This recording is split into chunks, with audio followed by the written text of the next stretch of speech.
ಎಲ್ಲರಿಗೂ ನಮಸ್ಕಾರ. ದ್ವಿತೀಯ PUC ವಾರ್ಷಿಕ ಪರೀಕ್ಷೆ ಮತ್ತು ಪೂರ್ವ ಸಿದ್ಧತಾ ಪರೀಕ್ಷೆಯಲ್ಲಿ ಕೇಳಬಹುದಾದಂತಹ ವೆರಿ ಇಂಪಾರ್ಟೆಂಟ್ ಪ್ರಶ್ನೋತ್ತರಗಳನ್ನು ನಾವೇನಂದರೆ ಇವತ್ತಿನ ಕ್ಲಾಸ್ನಲ್ಲಿ ನಾವು ತಿಳಿದುಕೊಳ್ಳೋಣ. ವಿಷಯ ಅಂತಂದರೆ ಅರ್ಥಶಾಸ್ತ್ರ. ಈ ಒಂದು ಎಕನಾಮಿಕ್ನಲ್ಲಿ ಏನಂತಂದರೆ ವೆರಿ ಇಂಪಾರ್ಟೆಂಟ್ ಅಂತ ಕ್ವಶನ್ ಆನ್ಸರ್ಸ್ಗಳು ಯಾವ್ಯಾವ ರೀತಿ ಅಂತ ನಿಮ್ಮ ಎಕ್ಸಾಮ್ನಲ್ಲಿ ಬರ್ತಾವೆ ಅಂದರೆ ಈ ವಾರ್ಷಿಕ ಪರೀಕ್ಷೆ ಮತ್ತು ಈ ಒಂದು ಪೂರ್ವ ಸಿದ್ಧತಾ ಪರೀಕ್ಷೆಯಲ್ಲಿ ಕೇಳಲಾಗದಂತಹ ವೆರಿ ಇಂಪಾರ್ಟೆಂಟ್ ಪ್ರಶ್ನೋತ್ತರಗಳನ್ನು ನಾವೇನಂದರೆ ಇವತ್ತಿನ ಕ್ಲಾಸ್ನಲ್ಲಿ ನಾವು ತಿಳಿದುಕೊಳ್ಳೋಣ. ಬನ್ನಿ. ಮೊದಲನೇದಾಗಿ ಏನಂತಂದ್ರೆ ಮಲ್ಟಿಪಲ್ ಚಾಯ್ಸ್ ಕ್ವಶನ್ಸಲ್ಲಿ ಮೊದಲನೇ ಪ್ರಶ್ನೆ, ಸ್ಥಾನದರ್ಶಕ ತುಷ್ಟಿಗುಣ ವಿಶ್ಲೇಷಣೆಯು ತುಷ್ಟಿಗುಣವನ್ನು ಇದರಲ್ಲಿ ವ್ಯಕ್ತಪಡಿಸುತ್ತದೆ. ಇಲ್ಲಿ 4 ಆಪ್ಷನ್ ಕೊಟ್ಟಿರ್ತಾರೆ. ಇದರಲ್ಲಿ ಸರಿಯಾದಂತಹ ಉತ್ತರ ಯಾವುದಂದ್ರೆ ಆಪ್ಷನ್ ಸಿ ಏನಂತಂದ್ರೆ ಶ್ರೇಣಿಗಳಲ್ಲಿ ಏನಂತಂದ್ರೆ ವ್ಯಕ್ತಪಡಿಸ್ತದೆ ಅಂತಕ್ಕಂಥದ್ದು ಇಲ್ಲಿ ಸರಿಯಾದಂತಹ ಉತ್ತರ ಆಗ್ತೈತಿ. ನೆಕ್ಸ್ಟ್ ಎರಡನೇ ಕ್ವಶನ್, TFCಯು 100 ರೂಪಾಯಿಗಳ ಮತ್ತು TVCಯು 125 ರೂಪಾಯಿಗಳಿದ್ದಾಗ ಒಟ್ಟು ವೆಚ್ಚವನ್ನು ಕಂಡುಹಿಡಿಯಿರಿ. ವೆಚ್ಚವನ್ನು ಕಂಡುಹಿಡುವಂಥ ಒಂದು ಸೂತ್ರವನ್ನು ಬಳಸ್ಕೊಂಡು ಇವನ್ನ ಲೆಕ್ಕ ಮಾಡಿದ್ರೆ ಇದಕ್ಕೆ ಸರಿಯಾದಂಥ ಉತ್ತರ ಯಾವುದಾಗ್ತದೆ ಅಂತಂದ್ರೆ ಆಪ್ಷನ್ ಡಿ ನೋಡ್ರಿ. ಇಲ್ಲಿ ಸರಿಯಾದಂಥ ಉತ್ತರ ಅಂದರೆ 225 ರೂಪಾಯಿಗಳು ಇಲ್ಲಿ ಆಗ್ತೈತ್ರಿ. ನೆಕ್ಸ್ಟ್ ಮೂರನೇ ಪ್ರಶ್ನೆ, ಮಹಾ ಆರ್ಥಿಕ ಕುಸಿತದ ವರ್ಷ. ಮಹಾ ಆರ್ಥಿಕ ವರ್ಷದ ಕುಸಿತ ಯಾವ ವರ್ಷ ಆಯ್ತು ಅಂತಂದ್ರೆ ಆಪ್ಷನ್ ಎ 1929ರಲ್ಲಿ ಮಹಾ ಆರ್ಥಿಕ ಕುಸಿತ ಆಯ್ತು ರೀ. ನೆಕ್ಸ್ಟ್ ನಾಲ್ಕನೇ ಪ್ರಶ್ನೆ, ಸಾಲದ ಸುಲಭ ಲಭ್ಯತೆಯು ಇದನ್ನು ಉತ್ತೇಜಿಸುತ್ತದೆ. ಏನು ಉತ್ತೇಜಿಸುತ್ತದೆ ಅಂದರೆ ಹೂಡಿಕೆಯನ್ನು ಏನಪ್ಪ ಅಂತಂದ್ರೆ ಇದು ಉತ್ತೇಜಿಸುತ್ತದೆ. ನೆಕ್ಸ್ಟ್ ಐದನೇ ಪ್ರಶ್ನೆ ನೋಡಿದ್ರೆ, ಅನುಭೋಗಿಗಳು ಮತ್ತು ಉತ್ಪಾದಕರು ದೇಶೀಯ ಮತ್ತು ವಿದೇಶಿ ಸರಕುಗಳ ನಡುವೆ ಆಯ್ಕೆ ಮಾಡಿಕೊಳ್ಳುತ್ತಾರೆ. ಈ ಮಾರುಕಟ್ಟೆ ಕೊಂಡಿಯನ್ನು ಹೀಗೆನ್ನುತ್ತಾರೆ. ಅಂದ್ರೆ ಆಪ್ಷನ್ ಏನಪ್ಪ ಅಂತಂದ್ರೆ ಆಪ್ಷನ್ ಬಿ ಇಲ್ಲಿ ಉತ್ಪನ್ನ ಮಾರುಕಟ್ಟೆ ಕೊಂಡಿ ಅಂತಕ್ಕಂಥದ್ದು ಇಲ್ಲಿ ಕರೀತಾರೆ. ನೆಕ್ಸ್ಟ್ ಭಾಗ 2ರಲ್ಲಿ ಏನಂತಂದರೆ ಒಂದು ಬಿಟ್ಟ ಸ್ಥಳ ತುಂಬಿರಿ ಅಂತಕ್ಕಂಥ ಪ್ರಶ್ನೆ ಆಗಿರ್ತಾವೆ. ಇಲ್ಲಿ 5 ಕ್ವಶನ್ ಇರ್ತಾವೆ. ಕೇಂದ್ರೀಯ ಯೋಜಿತ ಆರ್ಥಿಕತೆಯಲ್ಲಿ ಎಲ್ಲ ಪ್ರಮುಖ ನಿರ್ಧಾರಗಳು ಡ್ಯಾಶ್ ತೆಗೆದುಕೊಳ್ಳುತ್ತಾರೆ. ಅಂದ್ರೆ ಇಲ್ಲಿ ಸರ್ಕಾರ ಏನಪ್ಪ ಅಂತಂದ್ರೆ ತೆಗೆದುಕೊಳ್ಳುತ್ತಾರೆ ಅಂತಕ್ಕಂಥದ್ದು ಇಲ್ಲಿ ಸರಿಯಾದಂಥ ಉತ್ತರ ಆಗ್ತೈತಿ ರೀ. ಇನ್ನು 7, ಬೆಲೆ ಪಡೆಯುವ ವರ್ತನೆಯು ಡ್ಯಾಶ್ ಮಾರುಕಟ್ಟೆಯ ವಿಭಿನ್ನ ಗುಣಲಕ್ಷಣವಾಗಿದೆ. ಅಂದರೆ ಪರಿಪೂರ್ಣ ಪೈಪೋಟಿ ಮಾರುಕಟ್ಟೆಯ ವಿಭಿನ್ನ ಲಕ್ಷಣವಾಗಿದೆ ಅಂತಕ್ಕಂಥದ್ದು. ನೆಕ್ಸ್ಟ್ 8, ಮೌಲ್ಯವರ್ಧಿತ ವಿಧಾನವು ಡ್ಯಾಶ್ ವಿಧಾನದ ಪರ್ಯಾಯ ಹೆಸರಾಗಿದೆ. ಅಂದರೆ ಉತ್ಪನ್ನದ ವಿಧಾನದ ಪರ್ಯಾಯ ಹೆಸರಾಗಿದೆ ಅಂತಕ್ಕಂಥದ್ದು. ಇನ್ನು 9ನೇ ಪ್ರಶ್ನೆ, ಭಾರತದಲ್ಲಿ ಕರೆನ್ಸಿಗಳನ್ನು ಅಂದರೆ ನೋಟುಗಳನ್ನು ಚಲಾವಣೆ ತರುವ ಏಕಮಾತ್ರ ಸಂಸ್ಥೆ ಅಂದರೆ ಎಲ್ಲರಿಗೂ ಗೊತ್ತಿರುವ ಹಾಗೆ RBI, reserve bank of India ಅಂತಕ್ಕಂಥದ್ದು. ಇದು ಭಾರತದ ಕರೆನ್ಸಿ ನೋಟುಗಳನ್ನು ಪಾತಂದ್ರೆ ಇದು ಚಲಾವಣೆ ತರುವಂಥ ಏಕೈಕ ಒಂದು ಸಂಸ್ಥೆ ಆಗಿರ್ತೈತ್ರಿ. ನೆಕ್ಸ್ಟ್ 10ನೇ ಪ್ರಶ್ನೆ, ಭಾರತದಲ್ಲಿ ಡ್ಯಾಶ್ ವರ್ಷವು ಏಪ್ರಿಲ್ 1ರಿಂದ ಮಾರ್ಚ್ 31ರವರೆಗಿರುತ್ತದೆ. ಅಂದರೆ ಹಣಕಾಸಿನ ವರ್ಷ ಯಾವಾಗಲೂ ಏನಿರ್ತೈತಿ ಒಂದು ಏಪ್ರಿಲ್ 1ರಿಂದ ಮಾರ್ಚ್ 31 ಒಳಗಡೆ ಏನಪ್ಪ ಅಂತಂದ್ರೆ ಈ ಒಂದು ಹಣಕಾಸಿನ ವ್ಯವಹಾರಗಳು ಜಾಸ್ತಿ ಇರ್ತೈತ್ರಿ. ಇನ್ನು ಬೆಟ್ಟ ಸ್ಥಳ ಅದು ನೋಡ್ರಿ. ಇನ್ನು ಹೊಂದಿಸಿ ಬರೆಯರಲ್ಲಿ ಪ್ರಶ್ನೆಗಳು ಕೇಳಿದ್ರೆ, ಮಾದರಿ ಅರ್ಥಶಾಸ್ತ್ರ ತಂದರೆ ಕಾರ್ಯತಂತ್ರಗಳ ಮೌಲ್ಯಮಾಪನ, ಕೂಲಿ ದರ ಅಂದರೆ VMPL, ಮತ್ತು ಗೃಹಕರ್ತರು ಅಂದ್ರೆ ಹಣರಹಿತ ವಿನಿಮಯ, M3 ಮತ್ತು M4 ಅಂದ್ರೆ ವಿಶಾಲ ಹಣ, ಮತ್ತು ಕಚ್ಚಾ ಸರಕುಗಳು ಅಂದ್ರೆ ಮಧ್ಯವರ್ತಿ ಸರಕುಗಳು. ಇವೆಲ್ಲವನ್ನಪ್ಪ ಅಂತಂದ್ರೆ ಹೊಂದಿಸಿ ಬರೆಯಲಾಗಿರ್ತೈತೆ ರೀ. ಇನ್ನು ಒಂದು ವಾಕ್ಯದ ಪ್ರಶ್ನೆಗಳು ನೋಡ್ರಿ. 12ನೇದು, ಮಾರುಕಟ್ಟೆ ಆರ್ಥಿಕತೆಗೆ ಒಂದು ಉದಾಹರಣೆ ಕೊಡಿ. ಅಂದರೆ ಅಮೇರಿಕಾ, ಜಪಾನ್, ಆಸ್ಟ್ರೇಲಿಯಾ ಯಾವುದಾದ್ರೂ ಒಂದು ಕೊಡಬಹುದಾಗ್ತೈತೆ ನಿಮ್ಗೆ. ಇನ್ನು 13, ಇಬ್ಬರು ಅನುಭೋಗಿಗಳ ಬೇಡಿಕೆ ರೇಖೆಗಳು ಕ್ರಮವಾಗಿ D1 ಬ್ರಾಕೆಟ್ P = 20 - 1 ಮತ್ತು D2 ಬ್ರಾಕೆಟ್ P = 10 - P ಆದಾಗ ಮಾರುಕಟ್ಟೆ ಬೇಡಿಕೆ ರೇಖೆಯನ್ನು ಕಂಡುಹಿಡಿಯಿರಿ. ಅಂದರೆ 35 - 2P. ನೆಕ್ಸ್ಟ್ CPI ಅನ್ನು ವಿಸ್ತರಿಸಿರಿ. ಅನುಭೋಗಿ ಬೆಲೆ ಸೂಚ್ಯಂಕ ಆಗಿರ್ತದೆ. 15, ಪ್ರಾಥಮಿಕ ಕೊರತೆ ಎಂದರೇನು? ಕೃಷಿ ಕೊರತೆ ಮತ್ತು ನಿವ್ವಳ ಬಡ್ಡಿ ಪಾವತಿಗಳ ನಡುವಿನ ವ್ಯತ್ಯಾಸವೇ ಪ್ರಾಥಮಿಕ ಕೊರತೆ ಆಗಿದೆ. ಅಥವಾ ಪ್ರಾಥಮಿಕ ಕೊರತೆ = ಕೃಷಿ ಕೊರತೆ ಮೈನಸ್ ನಿವ್ವಳ ಬಡ್ಡಿ ಪಾವತಿಗಳು. ವೆರಿ ಇಂಪಾರ್ಟೆಂಟ್ ಅಂತ ಒಂದು ಸೂತ್ರ ಆಗ್ತದೆ. ನೆಕ್ಸ್ಟ್ 16ನೇದು, ಮುಕ್ತ ಆರ್ಥಿಕತೆ ಎಂದರೇನು?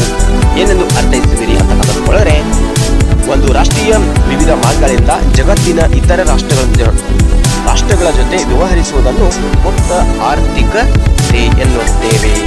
ನೆಕ್ಸ್ಟ್ ಭಾಗ ಬಿ ಯಲ್ಲಿ ಏನಂತಂದರೆ, ಯಾವುದಾದ್ರೂ 6 ಪ್ರಶ್ನೆಗಳಿಗೆ ಸುಮಾರು 4 ವಾಕ್ಯಗಳಲ್ಲಿ ಉತ್ತರಿಸಿ. ಅಂದರೆ 2 ಅಂಕದ ಪ್ರಶ್ನೆಗಳು ಕೇಳ್ತಾರೆ ನೋಡ್ರಿ. 2 ಅಂಕದ ಪ್ರಶ್ನೆಗಳಲ್ಲಿ ಡೈರೆಕ್ಟ್ ಉತ್ತರ ಇರ್ತದೆ.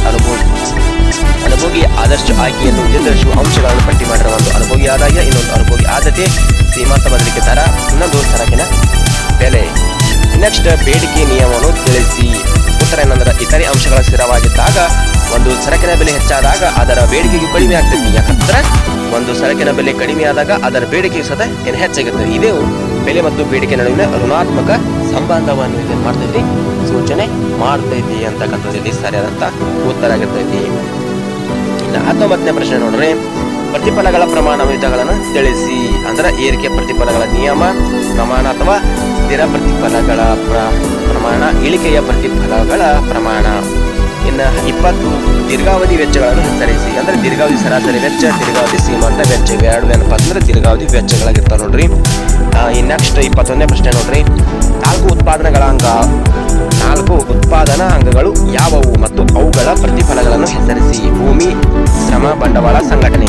ಭೂಮಿ ಅಂದ್ರೆ ಗೇಣಿ, ಶ್ರಮ ಅಂದ್ರೆ ಶ್ರಮಕ್ಕೆ ಪ್ರತಿಫಲವಾಗಿ ಕೂಲಿ ಕೊಡ್ತಾರೆ, ಬಂಡವಾಳ ತಕ್ಕ ಬಡ್ಡಿ ಕೊಡ್ತಾರೆ, ಸಂಘಟನೆ ತಕ್ಕ ಲಾಭವನ್ನು ಕೊಡ್ತಾರೆ. ಇದು ಅಂತಾರೆ ವೆರಿ ವೆರಿ ಇಂಪಾರ್ಟೆಂಟ್ ಅಂತ ಎಲ್ಲಿ ಬೇಕಾದಲ್ಲಿ ಇದಂತ ಕ್ವಶನ್ಗಳಂದ್ರೆ ಫಿಕ್ಸ್ ಆಗಿರ್ತದೆ, ಸರಿಯಾದ ನೋಡ್ಕೊಂಡು ಹೋಗ್ರಿ. ಇನ್ನು ನೆಕ್ಸ್ಟ್ ಏನಂತಂದ್ರೆ 22ನೇ ಪ್ರಶ್ನೆ, ನಾಮಮಾತ್ರ ಮತ್ತು ನೈಜ ಅಂಕಗಳ ನಡುವಿನ ವ್ಯತ್ಯಾಸಗಳನ್ನು ತಿಳಿಸಿ. ಏನಪ್ಪಾ ಅಂದ್ರೆ ನಾಮಮಾತ್ರ GDP, ನೈಜ ಅಂದ್ರೆ GDP, ಎರಡು ಒಂಥರ ವ್ಯತ್ಯಾಸಗಳು ಯಾವ ರೀತಿ ಇದಾವೆ ಅಂತಕ್ಕಂಥ ನೋಡ್ರಿ. ಇನ್ನು 23ನೇ ಪ್ರಶ್ನೆ ನೋಡ್ರಿ, ನಗದು ಮೀಸಲು ಅನುಪಾತ ಮತ್ತು ಶಾಸನಬದ್ಧ ದ್ರವ್ಯತೆಯ ಅನುಪಾತಗಳನ್ನು ಅರ್ಥವನ್ನು ಕೊಡಿ ಅಂತಕ್ಕಂಥದ್ದು ಇಲ್ಲಿ ಕ್ವಶನ್ ಇದೆ. 24ನೇದಾಗಿ ಹಣದ ಬೇಡಿಕೆ 2 ಉದ್ದೇಶಗಳನ್ನು ತಿಳಿಸಿ. ಒಂದೇನಪ್ಪಾ ಅಂತಂದ್ರೆ ವ್ಯವಹಾರದ ಉದ್ದೇಶ, ಇನ್ನೊಂದು ಸಟ್ಟ ವ್ಯಾಪಾರದ ಉದ್ದೇಶ.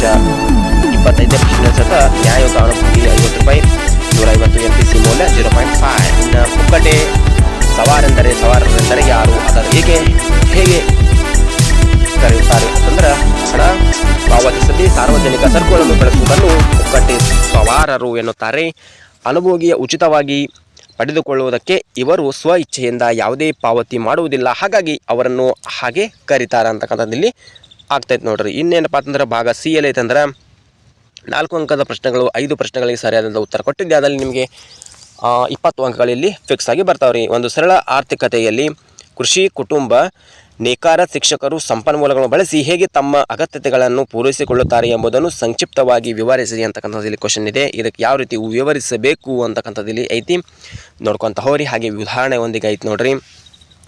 ನೆಕ್ಸ್ಟ್ ಬಜೆಟ್ ಗಣಗಳನ್ನು ರೇಖಾಚಿತ್ರದೊಂದಿಗೆ ಸಂಕ್ಷಿಪ್ತವಾಗಿ ವಿವರಿಸಿರಿ. 4 ಅಂಕದ ಪ್ರಶ್ನೆ, ವೆರಿ ವೆರಿ ಇಂಪಾರ್ಟೆಂಟ್ ಆದಂಥದ್ದು.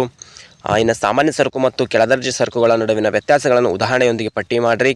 ಸಾಮಾನ್ಯ ಸರಕುಗಳು, ಕೆಳದರ್ಜೆ ಸರಕುಗಳು. ಇನ್ನು 30ನೇ ಪ್ರಶ್ನೆ ನೋಡ್ರಿ, ಡಯಾಗ್ರಾಮ್ ಹಾಕಿ ಸರಿಯಾದ ರೀತಿ ಬರ್ತದೆಯಾದಲ್ಲಿ ನಿಮಗೆ ವೆರಿ ಇಂಪಾರ್ಟೆಂಟ್ ಆದಂಥ ಕ್ವಶನ್ಸ್ಗಳು ಇಲ್ಲಿ ಆನ್ಸರ್ಗಳು ಸಿಗ್ತಾವೆ.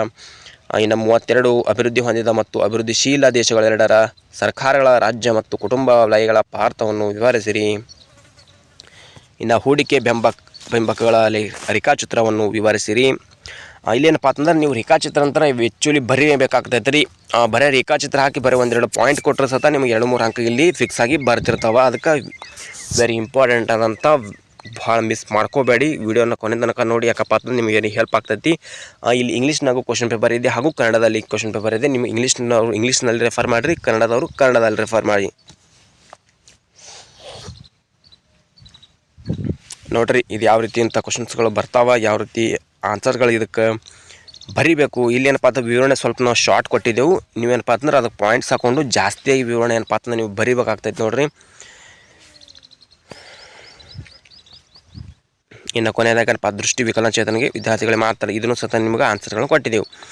ಇಲ್ಲಿ ತನಕ ಏನು ನೋಡಿದ್ರಪ್ಪ ಅಂತಂದ್ರೆ ಕ್ವಶನ್ ಪೇಪರ್ ಪ್ರಶ್ನೆ ಪತ್ರಿಕೆ ಓದಿ ನೋಡಿದ್ರಿ. ಇನ್ನು ಒಂದೇ ನೋಡ್ತೀರಿ, ಬಟ್ ಇಂಗ್ಲೀಷ್ನಲ್ಲಿ ನೋಡ್ತೀರಿ. ಯಾವ ರೀತಿ ಇಂಗ್ಲೀಷ್ ವಿದ್ಯಾರ್ಥಿಗಳೇನಪ್ಪ ಅಂತಂದ್ರೆ ಇಂಗ್ಲೀಷ್ನಲ್ಲಿ ಯಾವ್ಯಾವ ರೀತಿ ಅಂತ ಕ್ವಶನ್ಸ್ಗಳು ಬರ್ತಿರ್ತಾವೆ, ರೈಸ್ ಆಗ್ತಿರ್ತಾವೆ ಅಂತಕ್ಕಂಥ ನೀವಿಲ್ಲಿ ಸಂಪೂರ್ಣವಾಗಿ ನೋಡ್ಕೊತ ಹೋಗ್ರಿ, ತೋರಿಸ್ತಾ ಹೋಗ್ತೀನಿ.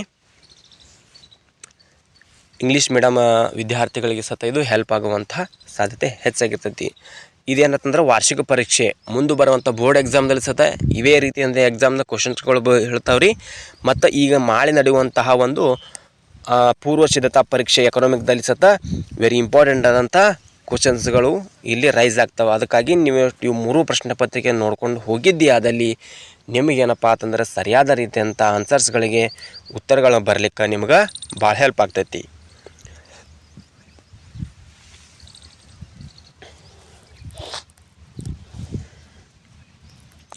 ಇಂಗ್ಲೀಷ್ ಮೀಡಿಯಮ್ ಇದ್ದವರು ಇಂಗ್ಲೀಷ್ನಲ್ಲಿ ರಿಫರ್ ಮಾಡ್ಕೊಂಡು ಹೋರಿ, ಕನ್ನಡ ಮೀಡಿಯಮ್ ಇದ್ದವರು ಕನ್ನಡದಲ್ಲಿ ರಿಫರ್ ಮಾಡ್ಕೊಂಡು ಹೋರಿ. ಯಾಕಪ್ಪ ಅಂತಂದ್ರೆ ನಿಮ್ಗೆ ಅಲ್ಲಿ ಹೋದ್ಬಳಕ ಕನ್ಫ್ಯೂಸ್ ಆಗಬಾರ್ದು. ಯಾವ್ಯಾವ ರೀತಿ ಅಂತ ಡೈಗ್ರಾಮ್ಗಳು ಹಾಕಬೇಕು, ಡೈಗ್ರಾಮಲ್ಲಿ ವಿವರಣೆ ಯಾವ ರೀತಿ ಕೊಡಬೇಕು, ಅದು ಕೊಟ್ಟಿದ್ದ ಉದಾಹರಣೆ ಕೊಡಬೇಕಾ, ಹಾಗೆ ಬರೀಬೇಕಾ ಅಂತಕ್ಕಂಥ ಸಂಪೂರ್ಣವಾದಂಥ ಒಂದು ಮಾಹಿತಿ ಈ ಒಂದು PDF ನಲ್ಲಿ ಐತಿ. ಈ PDF ಏನಪ್ಪ ಅಂತಂದ್ರೆ ನಾವು ಕೆಳಗಡೆ ಡಿಸ್ಕ್ರಿಪ್ಷನ್ ನಮ್ಮ ಟೆಲಿಗ್ರಾಮ್ ಲಿಂಕ್ ಐತೆ ನೋಡಿರಿ.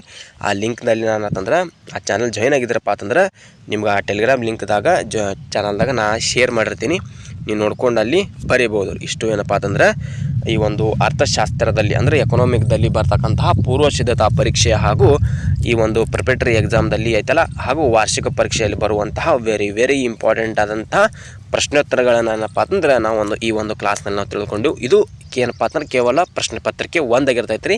ಇನ್ನು ನೆಕ್ಸ್ಟ್ 2 ಮತ್ತು 3 ಇನ್ನು ಮುಂದಿನ ಭಾಗದಲ್ಲಿ ಏನಪ್ಪ ಅಂತಂದ್ರೆ ನಾವಿಲ್ಲಿ ಕ್ವಶನ್ಸ್ಗಳ ಆನ್ಸರ್ಸ್ಗಳ ನಾವಿಲ್ಲಿ ಮುಂದಿನ ಭಾಗದಲ್ಲಿ ಅಂದರೆ ಮುಂದಿನ ವೀಡಿಯೋದಲ್ಲಿ ನಾವಿಲ್ಲಿ ಅಪ್ಲೋಡ್ ಮಾಡ್ತೀವಿ. ಸರಿಯಾದಂತ ನೋಡ್ಕೊಂತ ಹೋಗ್ರಿ ಅಂತ ಹೇಳಿ